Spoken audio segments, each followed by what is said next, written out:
Party ರೌಂಡ್ಸ್ನ ಮೊದಲನೆಯ ಸುದ್ದಿ ಧರ್ಮಸ್ಥಳಕ್ಕೆ ಸಂಬಂಧಿಸಿದ್ದು. ಮೊನ್ನೆ ವಿಶೇಷ ಕ್ಯಾಬಿನೆಟ್ ಸಭೆ ನಡೆಯಿತು. ಕ್ಯಾಬಿನೆಟ್ ಸಭೆಯಲ್ಲಿ ಎಸ್ಐಟಿ ರಚನೆಯ ಬಗ್ಗೆ ಮಂತ್ರಿಗಳು ಸಚಿವರುಗಳು ಆಕ್ಷೇಪ ವ್ಯಕ್ತಪಡಿಸಿದ್ರಂತೆ. ಇದನ್ನೆಲ್ಲ ಮಾಡಿ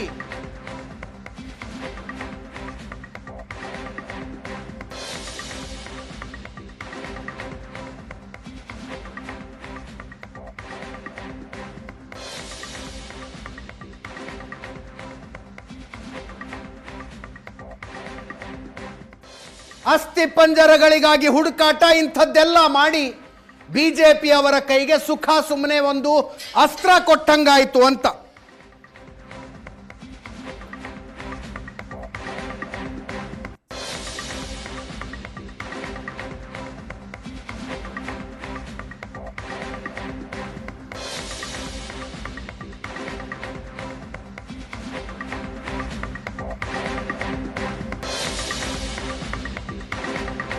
ಎಸ್ಐಟಿ ರಚನೆ ಆತುರದ ನಿರ್ಧಾರ ಅಂತ ಸಚಿವರುಗಳು ಅಬ್ಜೆಕ್ಷನ್ ಮಾಡಿದ್ರಂತೆ.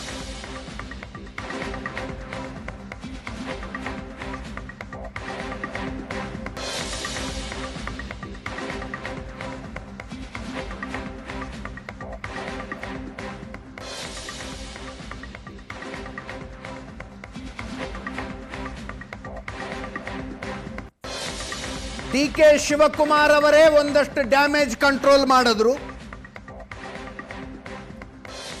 ಇಲ್ಲದೆ ಹೋದರೆ ಬಿಜೆಪಿ ಅವರು ಇನ್ನೂ ಜೋರು ಹೋರಾಟ ನಡೆಸ್ತಿದ್ರು.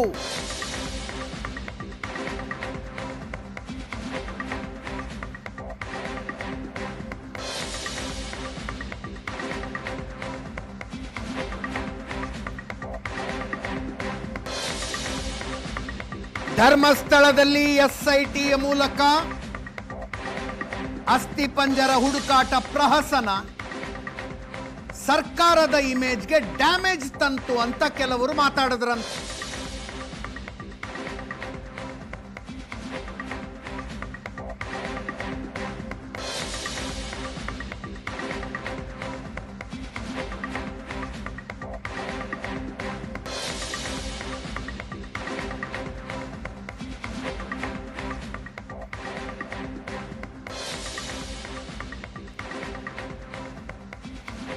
ಡಿ.ಕೆ. ಶಿವಕುಮಾರ್ ಡಿಸಿಎಂ ಅವರು ಧರ್ಮಸ್ಥಳವನ್ನು ವಹಿಸಿಕೊಂಡು ಗಟ್ಟಿಯಾಗಿ ಮಾತನಾಡಿದ್ದು ಒಳ್ಳೆಯದಾಯಿತು.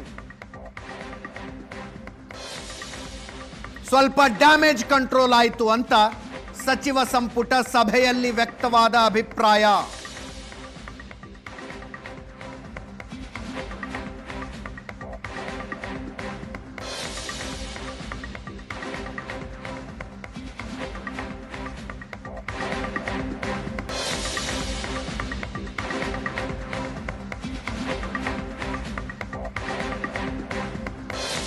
ಇನ್ನು ಮುಖ್ಯಮಂತ್ರಿಗಳು ಫಾರ್ ದ ಫಸ್ಟ್ ಟೈಮ್ ಮೊದಲ ಸಲ ಎಸ್ಐಟಿ ತನಿಖೆ ನಡೀತಾ ಇರುವ ಸಂದರ್ಭದಲ್ಲಿ ಮೊದಲ ಸಲ ಆ ವಿಷಯವನ್ನು ಮಾತಾಡಿದ್ರು. ಎಸ್ಐಟಿ ಮಾಡಿದಾಗ ಬಿಜೆಪಿ ಅವರು ಮಾತಾಡಿಲ್ಲ. ಎಸ್ಐಟಿ ರಚನೆಯನ್ನ ವೀರೇಂದ್ರ ಹೆಗ್ಗಡೆ ಅವರೇ ಸ್ವಾಗತಿಸಿದರು. 15 ಸ್ಪಾಟ್ಗಳಲ್ಲಿ ಆಗಿದ್ರು, 13ರಲ್ಲಿ ಏನೂ ಸಿಗಲಿಲ್ಲ. ಆವಾಗ ಬಿಜೆಪಿ ಅವ್ರದ್ದು ಆರಂಭ ಆಯಿತು ಅಂತ.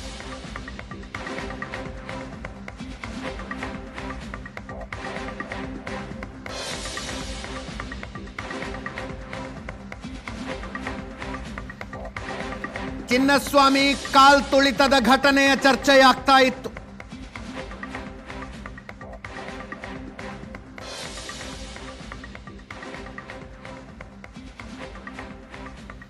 ಆ ಸಂದರ್ಭದಲ್ಲಿ ಧರ್ಮಸ್ಥಳದ ವಿಷಯವನ್ನ ಸಹ ಮುಖ್ಯಮಂತ್ರಿಗಳು ಮಾತಾಡಿದ್ದಾರೆ.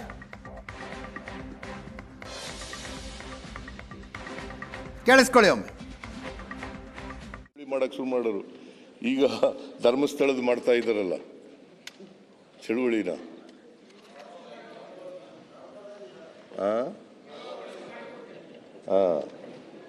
ಇದು ಧರ್ಮಸ್ಥಳದ ಹೆಗ್ಡೆಯವರೇ ಸ್ವಾಗತ ಮಾಡಿದ್ದಾರೆ. ಇವ್ರು ಹಿಡ್ಕೊಬಿಡೋದಿಲ್ಲ, ಅಲ್ಲಾಡ್ತಾ ಇದ್ದಾರೆ.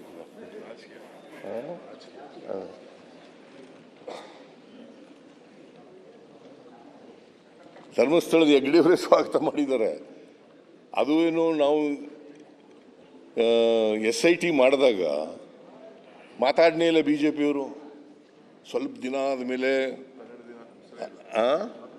12 ದಿನ ಆದಮೇಲೆ ಅಲ್ಲಿವರೆಗೆ ಬಾಯಿನೇ ಬಿಚ್ಚಿರ್ಲಿಲ್ಲ ಇವರು. ಯಾವಾಗ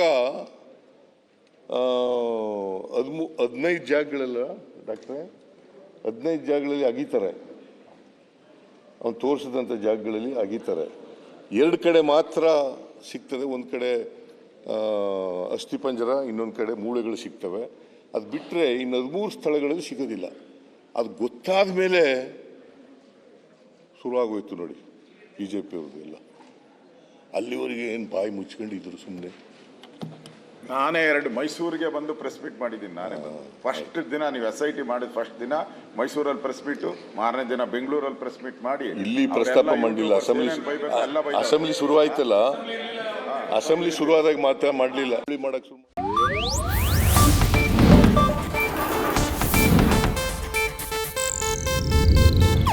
ಇದು ಏಷ್ಯಾನೆಟ್ ನ್ಯೂಸ್ ನೆಟ್ವರ್ಕ್ ಪ್ರಸ್ತುತಿ.